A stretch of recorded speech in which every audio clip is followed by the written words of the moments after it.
I've flown many machines. This one is the best I've ever handled. Low and fast, it takes hits and keeps going. With rockets and cannon, we break columns, smash bridges, and get home. In this cockpit, I feel calm. July 1943, southern face of the Kursk salient, an airfield south of Belgorod. Low cloud sits over the fields, and the canvas of the tents is black with dew. The smell of hot oil and fuel clings to everything. IL-2s stand in a close row, the armoured cockpit boxes dull and scarred. On carts under the wings lie PTAB cassette containers, ammunition belts for the cannons and simple rails for rockets. Ground crew check control cables, tighten the fasteners on the racks, wipe the sight glass, and close small panels along the belly. Pilots trace pencil lines across knee maps, where narrow roads run between shelterbelts and shallow bridges cross gullies. The brief is short, the tone dry, the plan clear. Entry with the sun on the left shoulder, exit through the shade of the tree line, return low until the first landmark. The takeoff is clean. The aircraft lifts without a bounce, the wheels fold away, and the height levels along the tops of the trees. To the right, a thin road pulls away between fields, and dark patches on the bends mark earlier halts. Ahead lies a pale smudge where a bridge crosses a slow stream. A German column moves at a regular pace. The lead vehicle keeps the speed, the tail keeps its gap, and between them sit tankers, tractors, and field repair trucks. On the open stretches, machine gun tripods and light mounts face the sky, but at low profile they have little time to track. That window is the work. The first pass and the low height decide the rest. The first pass aims at the lead vehicle, or at the narrow entry before the bridge. The sight settles on the cabin and the front axle, and a short burst at close distance takes steering away. The vehicle slews across the road and stops. The strip of roadway closes, and the middle loses reference and brakes hard. Those on the edge roll into the soft shoulder and sink. There is no room to turn. The noise of engines breaks into uneven bursts. The battalion plan on a map no longer matches the road under the wings. The second pass goes for the centre, where fuel and ammunition sit tight. Pairs of rockets leave the rails and fall into the knot on the slope. Fire rises above the truck roofs, and smoke draws a dark wall along the tree line. PTAB cassettes open at height, and a scatter of small-shaped charges falls onto roofs and thin upper armour.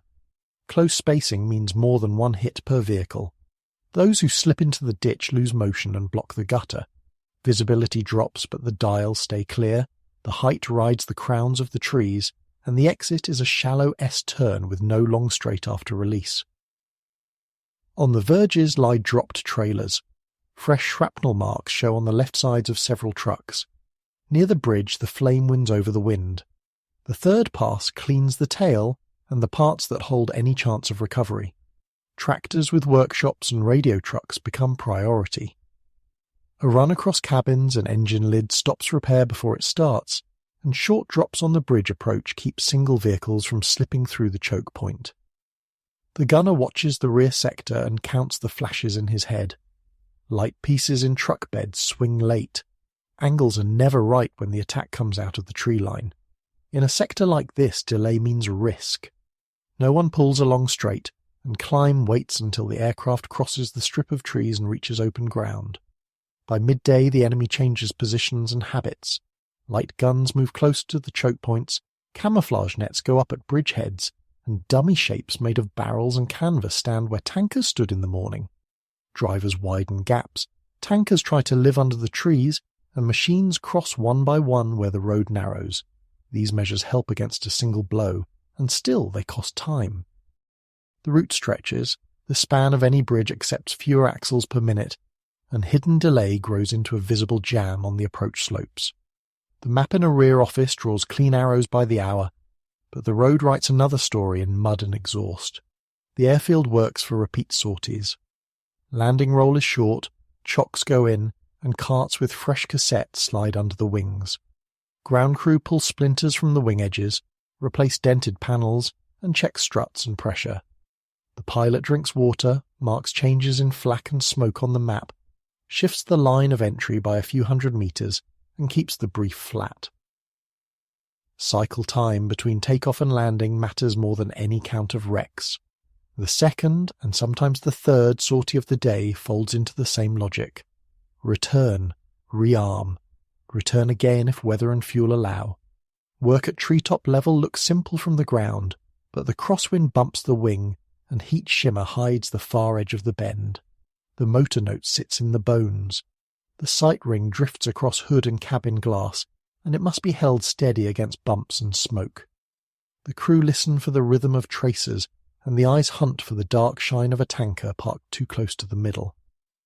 By mid-afternoon the smell of burned oil lies over the fields. Thin plumes rise beyond villages, and the hum of engines along the road no longer runs as a steady line. Spaces between vehicles grow, and the hilltops hold a constant slow jam.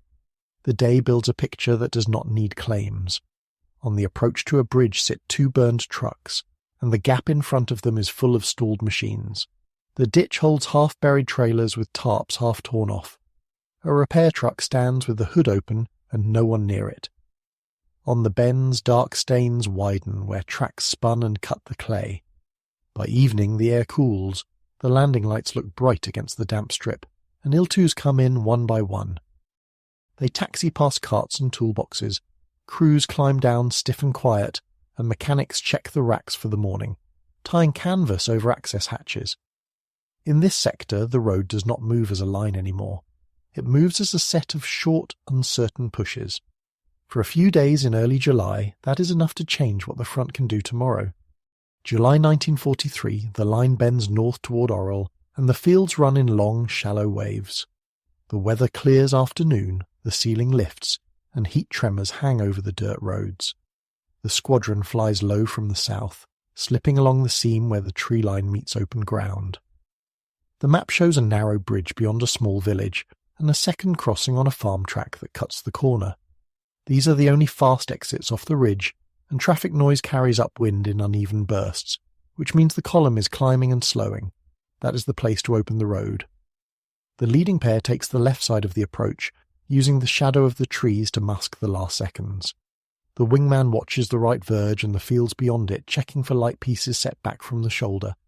The second pair sits 100 metres behind, offset to the right, ready to cross the wake and take a diagonal line through the smoke. Timing matters more than any single shot. If the first pass closes the entry, everything behind it will bind and stall, and the following passes will work on a column that has lost its shape. The first run rakes the lead truck and the nose of the half-track behind it. The road blocks in a single step, wheels drop off the edge into soft clay, and the first gap turns into a wall. Machine gunners in truck beds fire high in reflex, then fall off the plane of the attack as the aircraft passes low and away. The second pair cuts across the middle, where tankers sit too close to the crown of the slope. Rockets leave clean and fast, fire comes up in a single breath, and the crosswind drags the first smoke across the bridge. The third pair shifts 100 metres down the road, glances at the tail, and sees the spacing open from alarm rather than plan. That is enough. The run moves to the second crossing on the farm track, because the only way the column can move now is to leak sideways through a weak lane. There is flak, but it is close and light. A 20mm on a towed mount sits in the mouth of a field gate, and its traverse is slow. The gunner in the rear cockpit calls the flash in his head, and the pilot holds the line past the gate before dropping a notch into the tree line. At this height, the horizon is a rim. The instruments are steady companions rather than masters, and the sight ring is set shallow. The range is by feel, the release is short, and the exit is the same shallow S-turn that every crew has drilled until it is muscle and habit.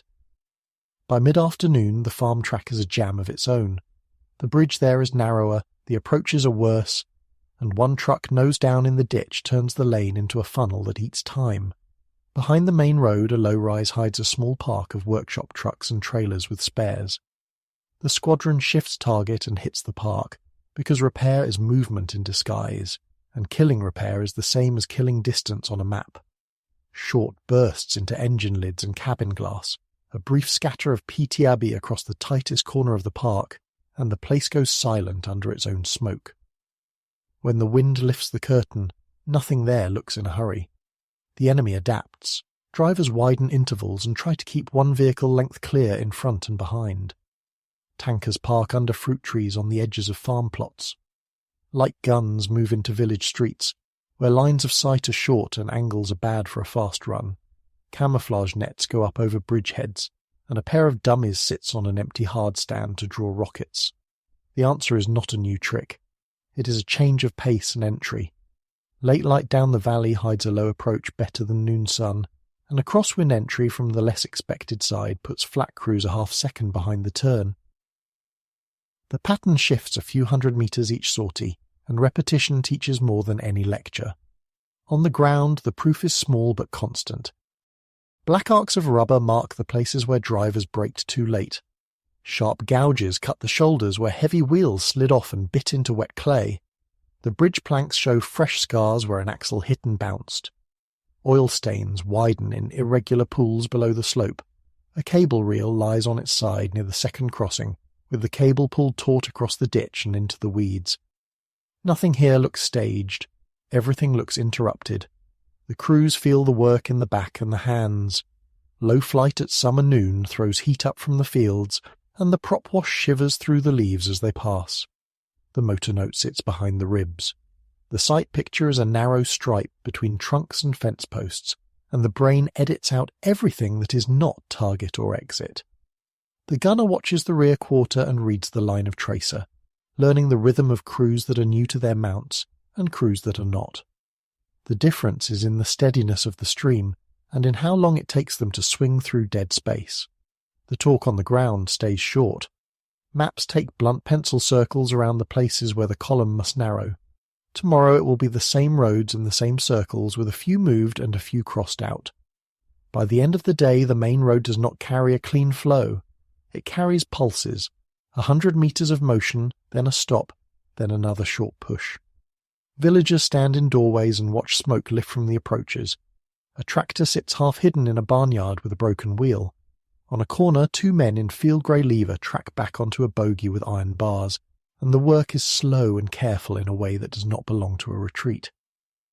At the small park behind the rise, a crewman has pulled the hood off a truck and set it upright on the ground like a shield. No one stands behind it. Light fades, and the last pair comes home along the same tree line, skimming the fields. Landing lights bite into the damp strip. Ground crew move the chocks and lay new cassettes out of habit.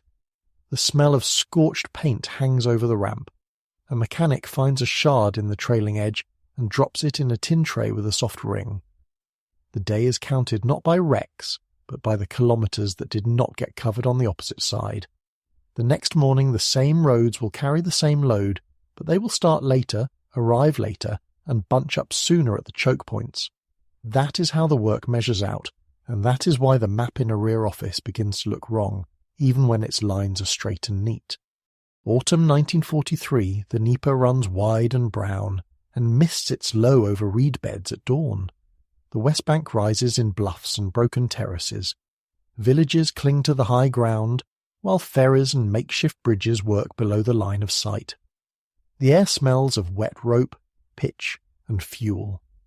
Columns have to funnel toward a handful of crossings, and every road on the East Bank bends to the river like wire to a magnet. The brief is simple and strict.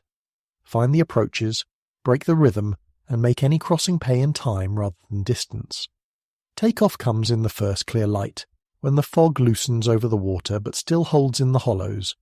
IL-2s run low along the last hedgerows and drop into the shallow folds that hide the approach roads.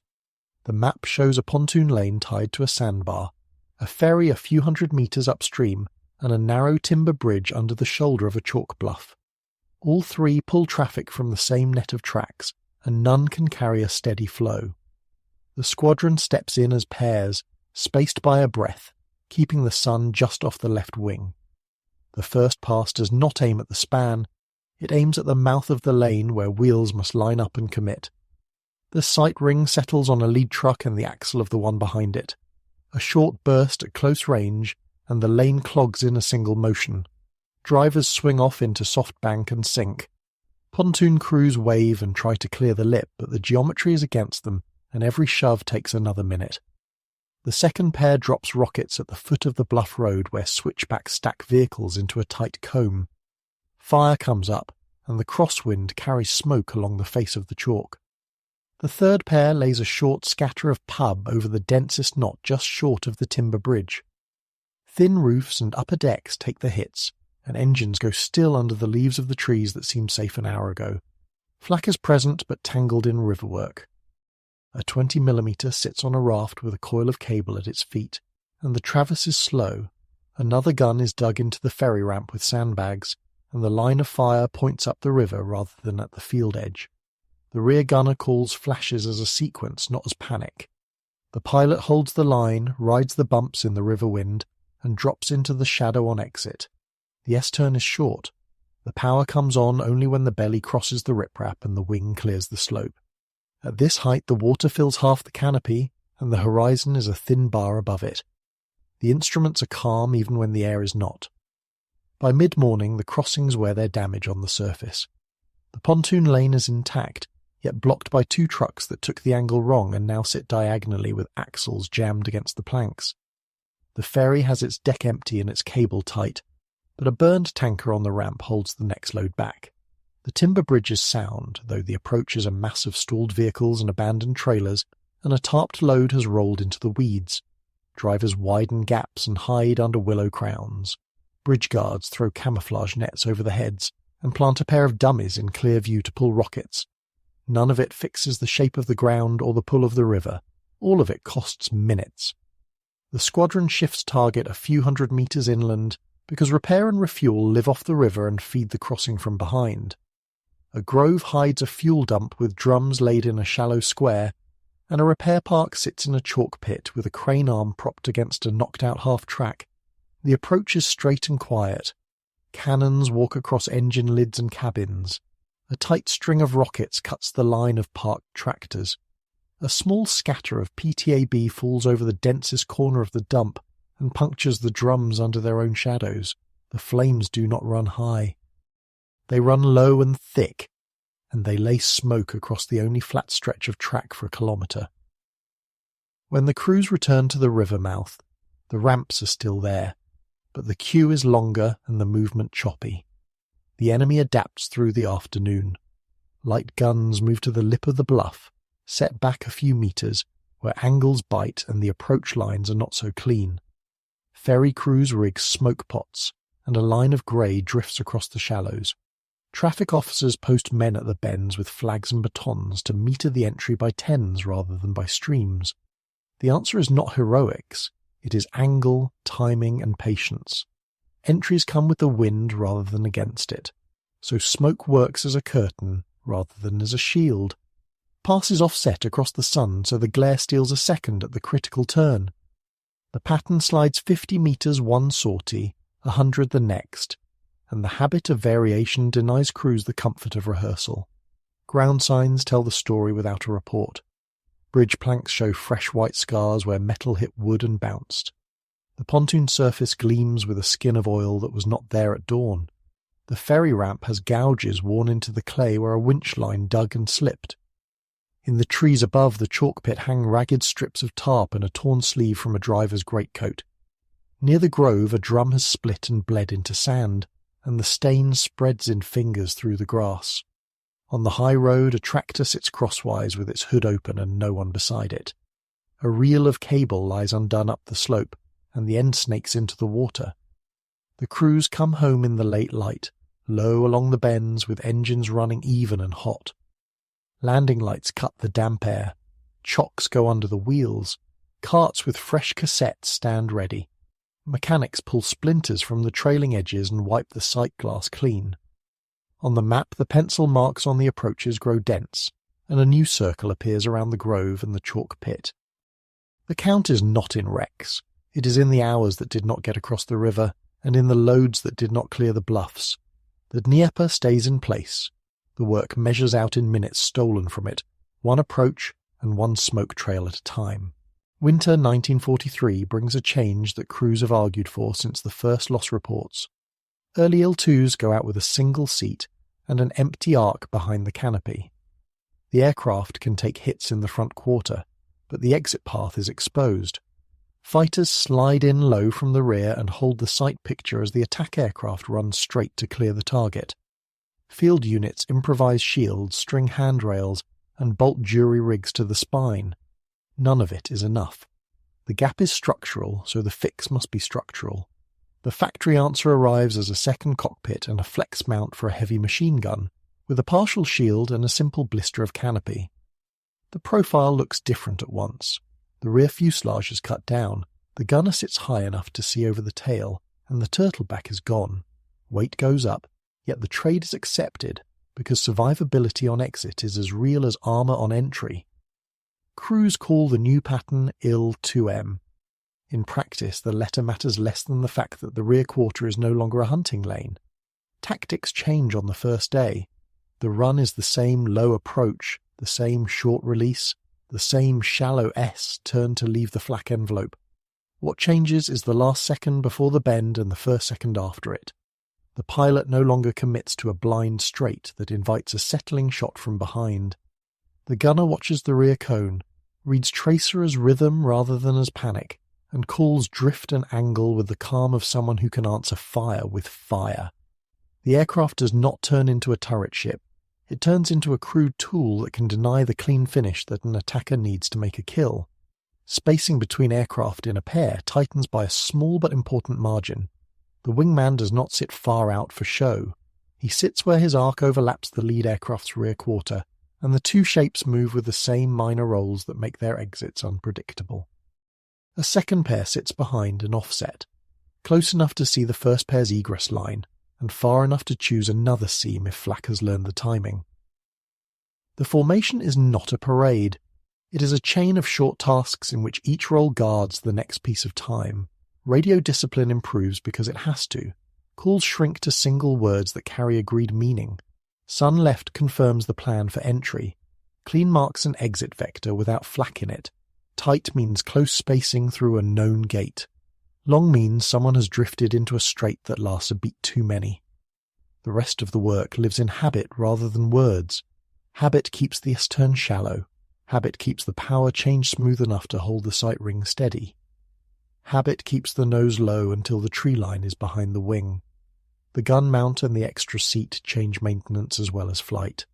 Armour plates must be removed and refitted to reach control runs, and the canopy blister adds seams that need regular attention. Ground crew adapt their rhythm. They lay a canvas strip under the tail to keep dropped pins and clips from vanishing into the smeared clay. They keep a spare belt and a spare feed tray ready for the rear gun, because stoppages on exit are as real a risk as flak on entry. The cycle between landing and takeoff stretches by minutes, then shrinks again as practice eats novelty. Enemy behaviour shifts a notch in response. Fighters that once settled with comfort into the rear quarter now try to cut across the egress line at angles that are safe from a straight shot back. That means steeper turns, shorter firing windows, and more misses because the angle does not hold. Light flak that once waited at the lane mouth now sits 10 or 20 metres back, hoping to catch the aircraft the moment it levels to climb. The answer is angle and patience. Do not level where they expect you to level. Climb into the shadow rather than the light. Take the extra second to make the tree line work for you. Loss reports reflect the change in tone before they show it in numbers. Phrases shift from hit in rear hemisphere to flak at exit, or dispersed on climb. Crews comment on traces that went wide because the attacker had to swing through dead space. When numbers do come in, they are small lines on a graph pinned to a corkboard in a hut that smells of oil and wet felt. The lines go the right way. The moral weight of those lines is heavier than they look, because each point is a return rather than a clean page. The effect on mission choice is subtle but real. With a gunner aboard the aircraft can afford a second or even a third run when the target justifies it, because the time between release and cover is no longer unarmed. That does not turn every sortie into a duel. It turns a good target into a set of linked chances rather than a single throw. Bridges that needed one cut and a prayer now get a cut and a confirmation. Parks that looked quiet from one angle are checked from another, and the second look catches the crane and the tool van that were set back under a canvas roof. Training adapts to the new centre of gravity. The extra weight aft changes stall cues at the edge of the envelope, and crews rehearse the feel at altitude before trusting it at treetop level. Gunners drill belt changes by touch. elbows locked against the rim of the cockpit because looking down at the tray is a luxury they will not have when the wake is bouncing them around. Both seats share a simple rule that has the force of a superstition. If an exit feels long, it is long.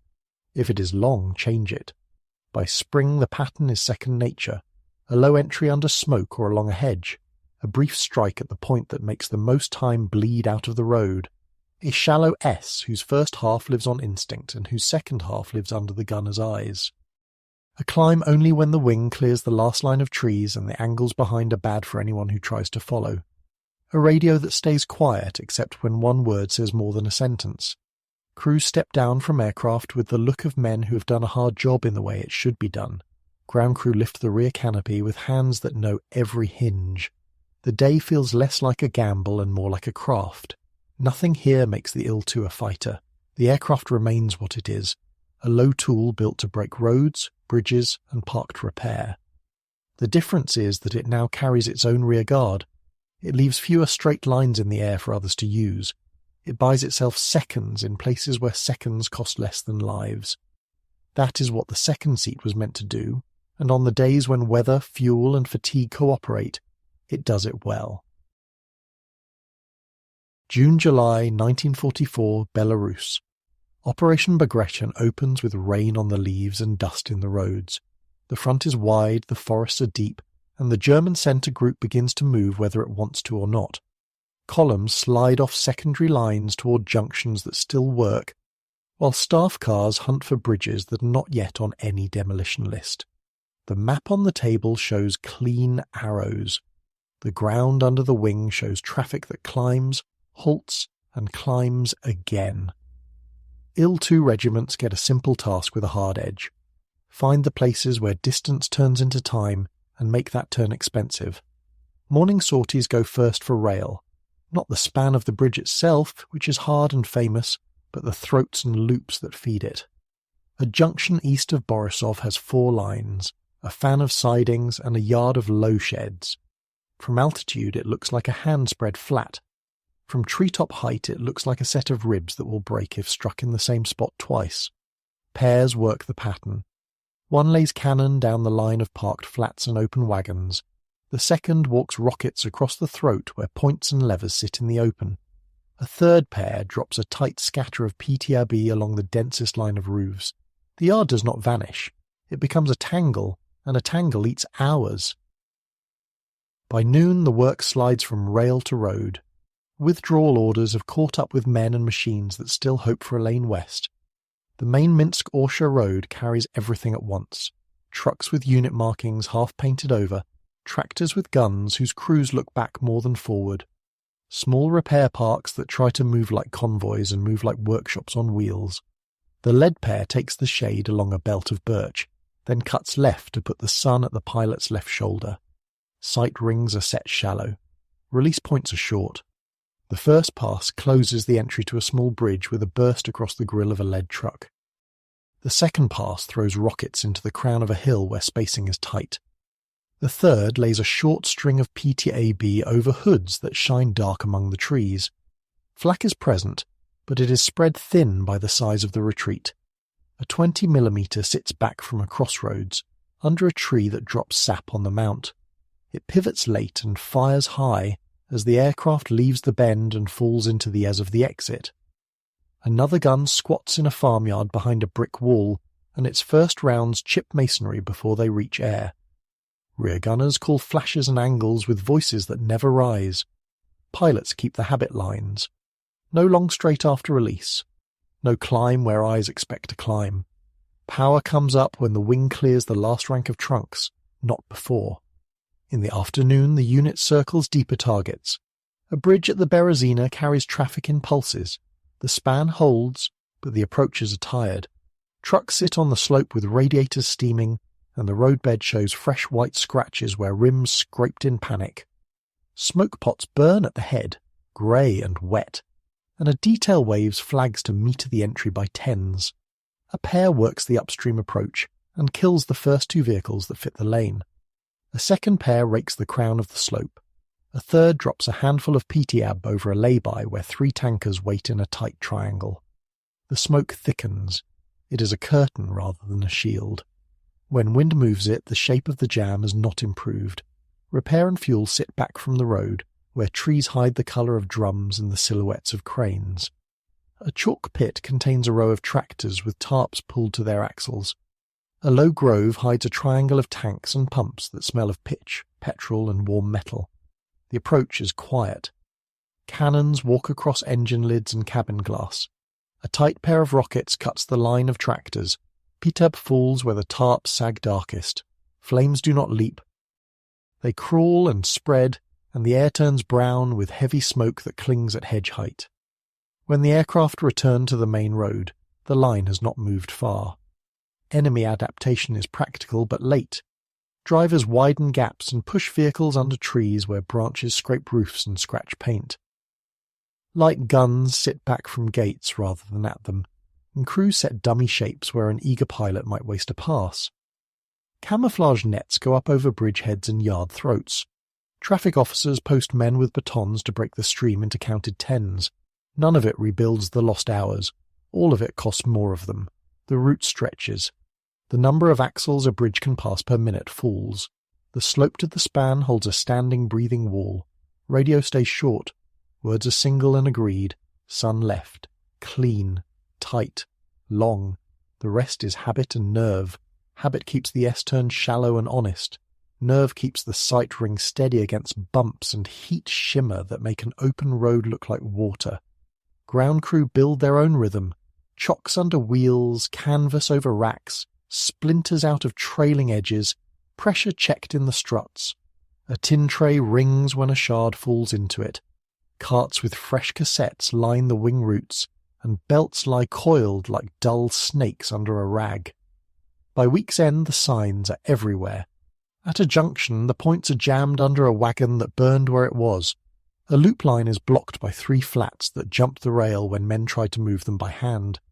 At a bridge the plank edges are bright where metal hit and slid. On a river road a ferry ramp holds deep gouges where winch cable tore and slipped. In a stand of pines a tool van sits with its door open and nobody inside. The small park behind a rise is a collection of silhouettes and smoke, not a yard that breathes. Nothing here looks staged. Everything looks interrupted and late. The graph in a rear hut catches the change in a thin pencil line. Traffic counts at set points along the Orsha-Borisov axis drop by numbers that do not impress on their own. The line's slope is what matters, and the places where it stutters after a day of rain and sorties. Commanders at tables talk about encirclement, breakthroughs, and destroyed divisions. Crews on the line talk about bridges that pass fewer axles each hour than they did yesterday. The two conversations are the same thing at different scales. One shows arrows. The other shows the friction that makes arrows real. On the last day of the month the weather breaks clear. The air is clean and hot, and heat haze lies over the fields like glass. The unit flies 3 times. The first sortie hits a road throat that feeds 2 highway bridges. The second kills a fuel park that fed the first. The third comes late and low along a rail embankment, and rakes a siding where a single locomotive sits with its tender open, and a man on the ground with a wrench in his hand. None of it is heroic. All of it is the work. When evening comes, the landing lights cut a bright path on the damp strip. Mechanics lift the rear canapes with hands that know every hinge. The map on the wall shows front lines that have jumped far. The roads under the wing move not as lines but as a series of short, uncertain pushes. That is Bagration at flight level for a machine that lives close to trees. Autumn 1944, the Baltic forests are wet and close, and the roads run as narrow corridors between trunks and ditches. Mist hangs in the morning, and smoke lies low in the afternoon. Villages sit back from the lanes, half hidden by birch and pine, and the fields hold more water than grass. Retreat traffic tries to thread these gaps and keep a line to the west. IL-2 regiments work where the ground forces cannot see beyond the next bend. The brief is simple. Find the choke in the corridor and make the corridor fail. Takeoff comes under a lid of low grey. The unit runs north along hedges and drainage cuts, staying below the first shelf of cloud so the horizon never disappears. The map shows a causeway across a marsh, a wooden bridge with a dogleg approach, and a forest road that loops around a low hill before it meets the main track. All three are narrow and soft at the edges. All three pull everything that still moves. The first pair enters with the sun diffused behind cloud, keeping treetops level with the wing. The second pair sits a few seconds back and offset, ready to cut across the wake if smoke makes a wall. The first pass takes the head of the dogleg. The sight settles on the cabin of the lead truck and the front axle of the one behind it. A short burst at close range, and the corner locks. The truck slides onto the shoulder and sinks. The second pair throws rockets at the causeway where the surface rises a hand's width above the water. Rockets hit and throw mud and planks into the ditch. The lane is still there, but it's no longer clean or dry. A third pass puts a thin scatter of PTAB on the forest loop where vehicles try to swing wide around the hill. Thin roofs take hits under branches that were meant to protect them. Flak is there, but it is not the field battery with clear sky and long sight lines. A single 20mm sits back under trees with a field of fire that is an arc between trunks. It swings late and shoots high. A second gun hides behind a stack of firewood near a yard gate. Its first rounds chip bark and fling splinters before the stream reaches air. Rear gunners call flashes and angles without heat. Pilots hold the habit lines. No long straight after release. Exit with the S-turn that stays shallow and close to leaf lines. Climb only when the wing clears the last rank of trees. Camouflage is better here than in open country. Nets run from trunk to trunk. A truck can vanish with a tarp and a few cut branches. Dummies stand where a careless eye expects a tanker, and a painted plank throws the right highlight at the wrong time. The answer is not a guess. It is the small signs that do not lie. Wet ruts around a net when the rest of the verge is dry. A shine under a tarp when the sky is flat. Fresh chips on a gatepost where a long load turned too tight. The map gains small circles around such places. They are where the second look pays. By noon, the corridors show the wear on their surface. The causeway has a pair of places where boards have sprung and left holes that take a wheel and hold it. A truck sits nose down with men trying to lever it back with a fence rail. At the dogleg, a vehicle blocks half the lane with its rear wheel off the rim. The loop road around the hill has two trailers sunk to the axle in wet clay, and canvas has been dragged off them and thrown into the brush. Smoke pots burn in the open and drift into the trees, but the air is heavy and the smoke hangs rather than runs. It hides little and slows many. The unit shifts target to the places that make a corridor live. A sawmill by a stream yard holds stacks of planks and a tractor with a winch. A fuel dump sits inside a cut in the trees, where drums lie in rows under a roof of poles and brush. A repair corner hides in a farmyard, with a tool truck and a crane arm propped on blocks. The approach is quiet and low. Cannons walk across engine lids and cabin glass. A tight pair of rockets cuts the winch from its mounts. PTAB goes onto the darkest corner under the brush roof. Flames do not climb high, but heavy smoke rolls out at hedge height and pushes back into the lane. When crews return to the corridor, the road has not cleared. The queue is longer and the movement is in short, nervous pushes. Enemy adaptation is clever and late. Drivers widen gaps and run in twos rather than in packs. Light guns sit 10 meters back from mouths of lanes instead of at them, so a pilot who sets release on the obvious point finds no target left. Nets go up on approaches, and a pair of dummy shapes sits where rockets used to fall. Ferry punts take ropes to the edges of the marsh so a stuck truck can be pulled without a tractor. The answer is angle and timing. Entries come with the wind, so smoke draws behind the aircraft, not into its face. Sun behind cloud is still sun, and a slight offset steals a second at the turn. The pattern slides by small amounts each sortie, refusing the enemy a rhythm. Ground signs add up through the day. The causeway planks show fresh white scars where hubs scraped and spun. The dogleg has black arcs of rubber on its outer face where drivers brake too late. The loop road's verges are cut into by deep gouges where a tracked vehicle tried to back and failed. Oil stains widen under willow crowns. At the sawmill, the tractor sits with the drum line wrapped around its axle and no one near it. In the fuel cut, a row of drums is split and bled into sand, and the stains run in fingers down the slope to the stream. Crews feel the work in the back and shoulders. Low flight in wet air is constant adjustment. Crosswind bumps the wing. Heat shimmer comes in bands off the cleared strips, and the sight picture narrows to a stripe between trunks and posts. The rear gunner watches the quarter and reads the steadiness of tracer. Some crews are new and their streams wander. Others hold a line that is more dangerous and still too late. Radio stays short. Sun left, clean, tight, long. The rest lives in habit and the feel of the stick and rudder under a hand that is not guessing.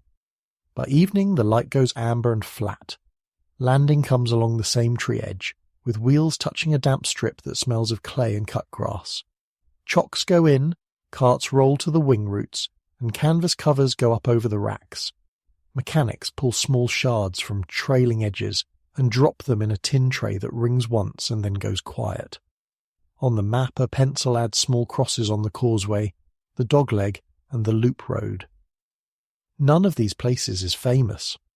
All of them are the reason a retreat slides into a walk. In the Baltic forest the road does not run as a line for long.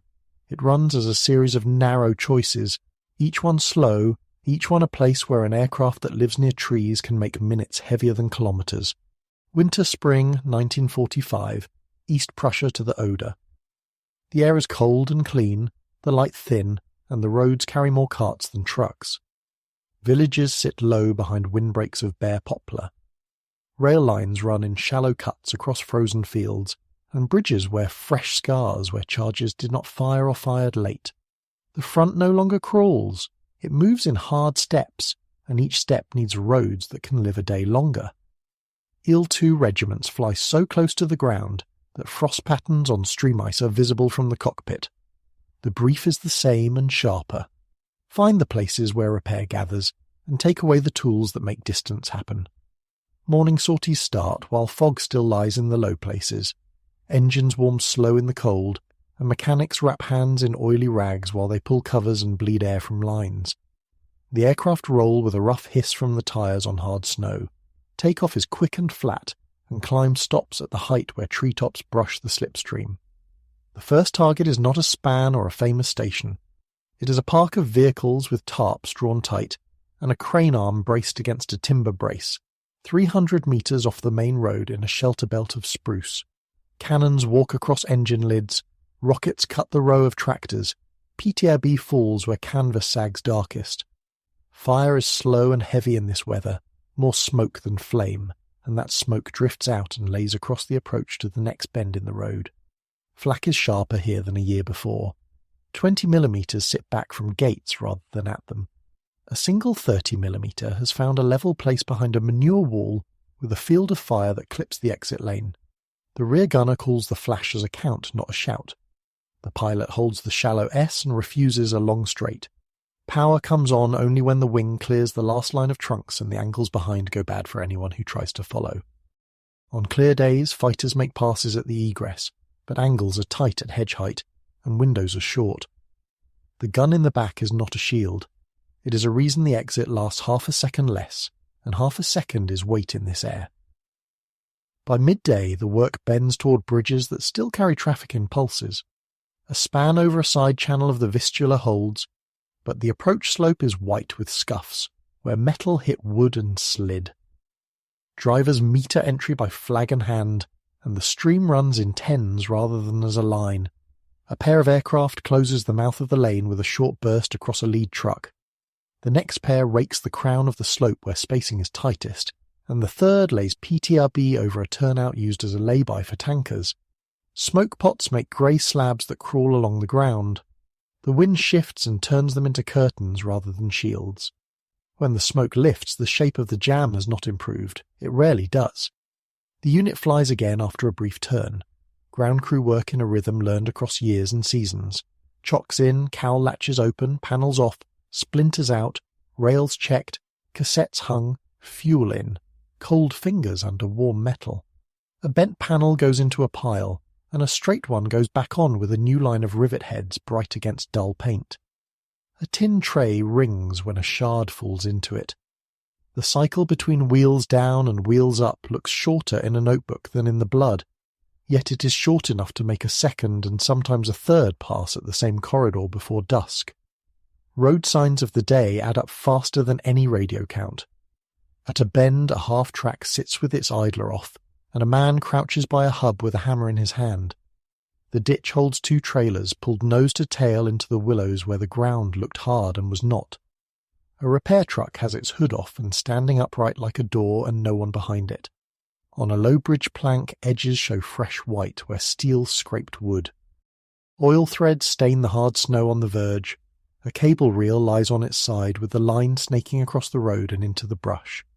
None of this is neat. All of it is the texture of a retreat that does not get where it wants to go. Rail work returns in the afternoon when the air steadies.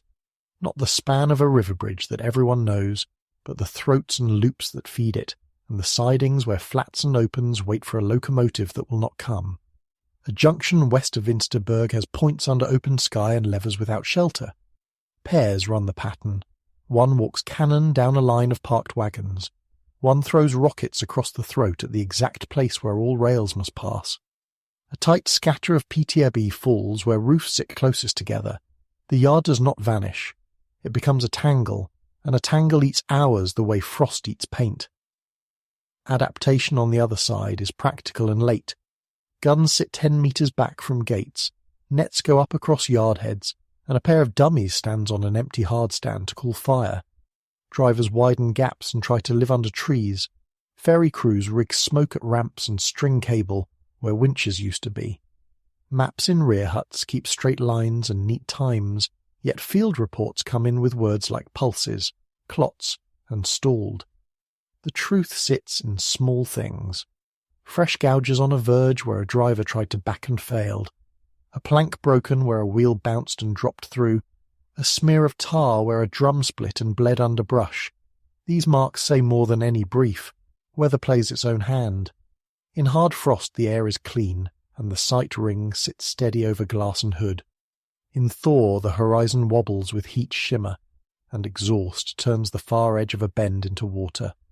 Crosswind bumps the wing, and the hand stays light on rudder and stick. The rear gunner reads the steadiness of tracer and the patience of the crew behind it. New hands wander. Old hands hold a line and still arrive late to the angle that matters. Radio stays short, sun left, clean, tight, long. The rest lives in habit, in the S-turn drilled until it becomes a muscle, and in a climb that waits until the last treetop is behind the wingtip. By March, the Oder crossings carry everything that can still move. Rail spans stand under smoke, road bridges breathe like lungs, and ferries ply thin water with cables that groan in the cold. The regiment works the ground that feeds these throats. A grove hides a fuel park with drums under poles and brush. A chalk pit holds tractors with tarps to their axles. A tool van sits with its door open, a crane arm propped against blocks, and a man under it with a wrench in his hand. The approach is quiet and low. Cannons walk across engine lids and cabin glass. Rockets cut the row of tractors. PTAB falls where it makes the most time bleed, and the smoke that follows lays brown and heavy across the only straight stretch of road for a kilometre. Evening light turns metal grey and the snow blue. Landing lights draw bright bars down the damp strip. IL-2s roll in one by one, engines hot and steady. Mechanics lift rear canopies with hands that know every hinge. Belts coil and uncoil. Rails take new rockets. Cassettes click home under cold fingers. A shard falls and rings once, then goes quiet. On the wall a map shows front lines that have jumped far. Under the wing the roads do not run as lines anymore.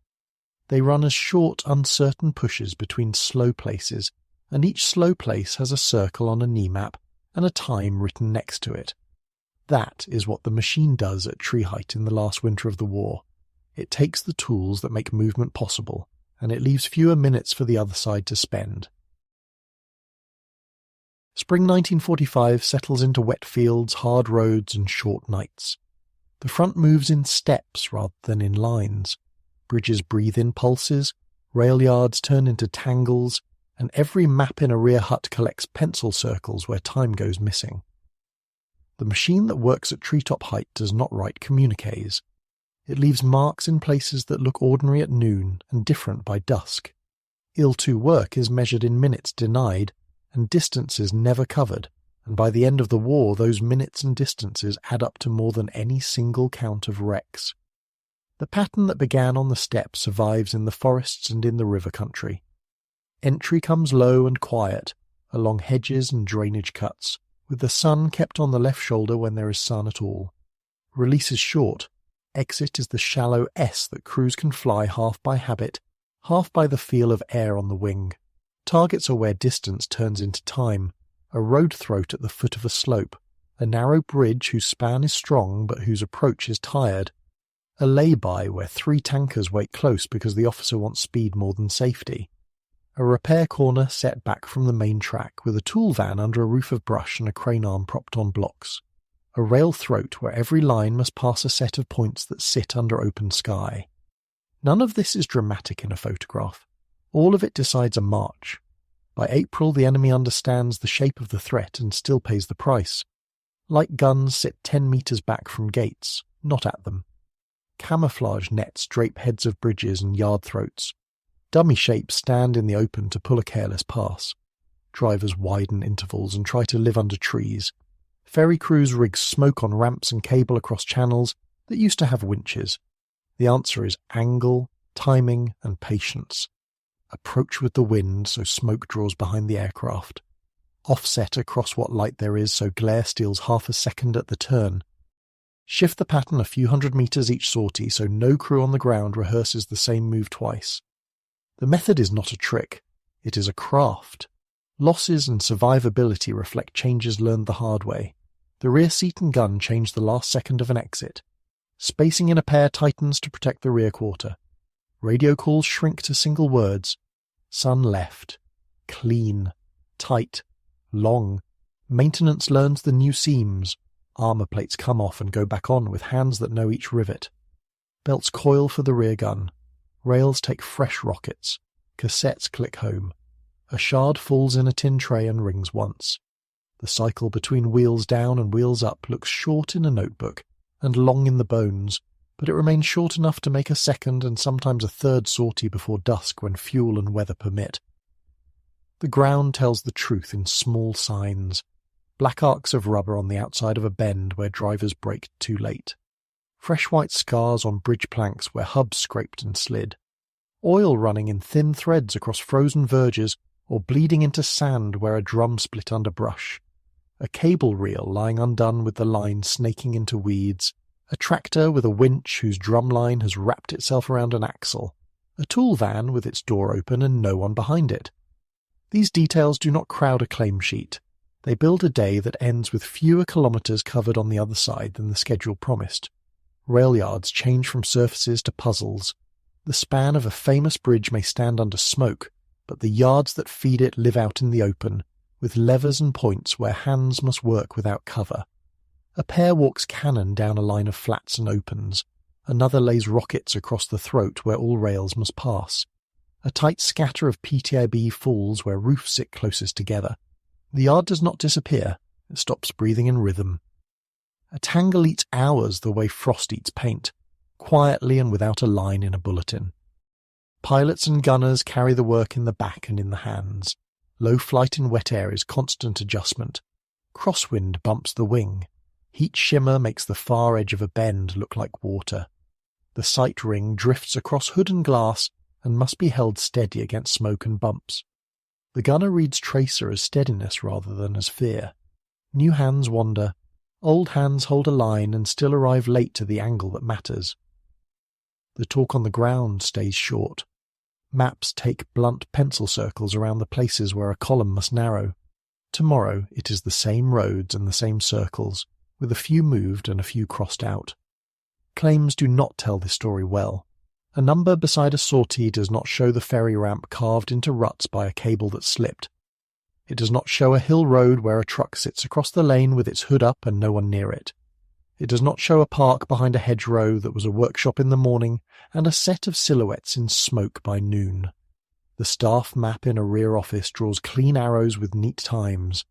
Field notes come in with words like pulses, clots, stalled. The two pictures are the same thing at different scales. One shows intent, the other shows friction. The war's last weeks compress everything. On the Oder, the spans carry all that still moves. Rail, road, and ferry work under smoke that hangs low and grey. The regiment flies the ground that feeds those throats. A grove hides fuel under poles and brush. A chalk cut holds tractors to their axles. A lay-by collects tankers in a triangle tight enough to take a handful of small charges in a single pass. The approach is quiet. Cannons walk across engine lids and cabin glass. Rockets cut the row of tractors. PTAB falls where tarp sag darkest. Smoke crawls at hedge height and lays across the only straight stretch of road for a kilometre.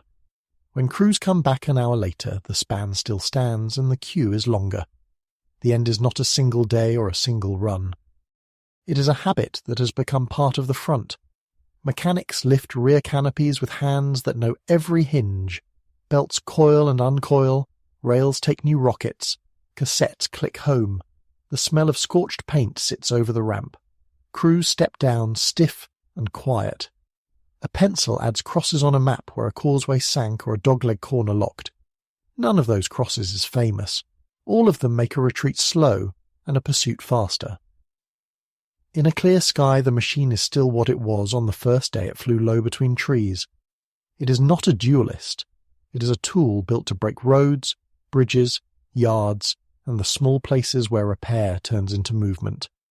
It buys seconds at the cost of fuel, metal, and nerve. It leaves fewer straight lines in the air for someone else to use. When the front moves far at last, the roads under the wing do not move as lines. They move as short, uncertain pushes between slow places. That is the shape of the work at treetop height, and that is the part of the war that a camera does not love and a logbook does not flatter. It is enough.